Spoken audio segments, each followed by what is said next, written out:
Hey, what's going on, everybody? This is D with MKD58 Media, back again for another brief movie review. Today I'm going to be talking about the 1996 film The Ghost and the Darkness. This movie starring Val Kilmer, Michael Douglas, and John Kanai. This movie fits into kind of the creature feature type area, but it's in that range of something like Jaws or The Grey, or maybe even like Anaconda or something like that, because it revolves around a creature that's in our real world and something that we kind of relatively have easy access to, as opposed to something like a xenomorph or, you know, that type of stuff. This is a real creature feature in a way. So, and I finally sat down to watch this movie last night, and I liked it. I didn't have any issues with it. I couldn't find any negative things about it. There's lots of 90s nostalgia with this, which means there are CGI moments that are clearly kind of shoddy CGI, but it's very quick and it's surrounded by well done other moments of effects and practical effects, and even some CGI that's pretty decent and pretty acceptable and things like that. So it works well enough. Like, this is a movie you are able to get lost in and just enjoy the story and the immersion in the story and what's going on screen. So I did not have any really true negative things about this movie. Enjoyed the tension of what was going on. It's a PG-13 film, but it's still surprisingly brutal in terms of what they show. It is still a pretty bloody film, even though it's PG-13. So the horror fans who kind of like that kind of stuff, you still will be able to get some of that with this movie. All the acting is great across the board. I enjoyed the performances from everybody. Like I said, this is a very 90s movie, and there are acting spots where that comes across, but none of it is like, you know, bad acting or anything like that. It's just, it's the time that the movie was made, and everybody gives a great performance. I particularly liked the three main characters, who I feel are Val Kilmer's character, Michael Douglas's character, and John Kanai's character. I like the kind of the camaraderie and the banter between those three characters.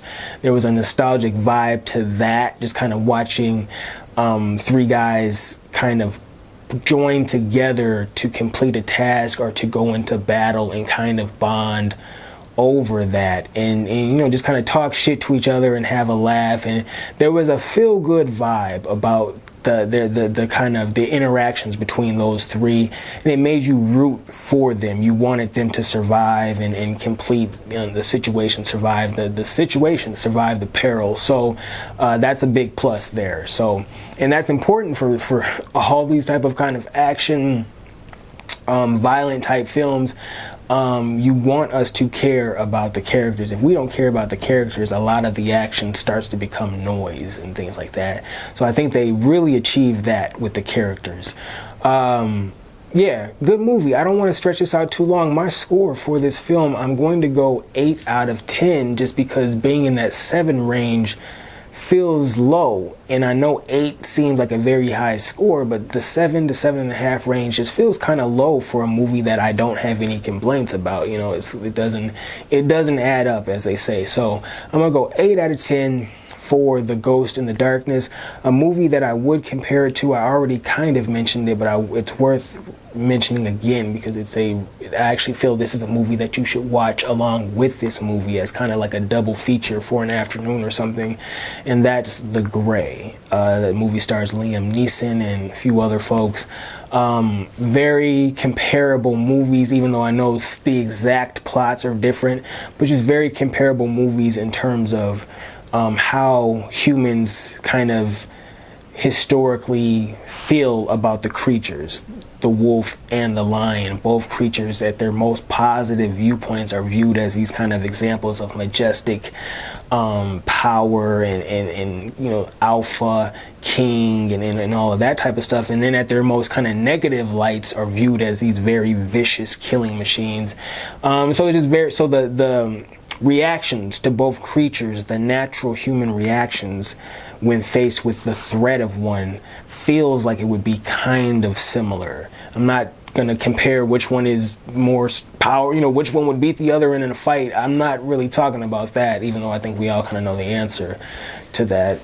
Do we? I don't know, maybe that's a debate right there. But anyway, so I'm just want to compare those films. Watch those two movies together. I think The Ghost in the Darkness and The Gray. That's a double feature that I am recommending for sure to you. All right, so 8 out of 10 for the Ghost in the Darkness. That's my review for it. I feel like I might have.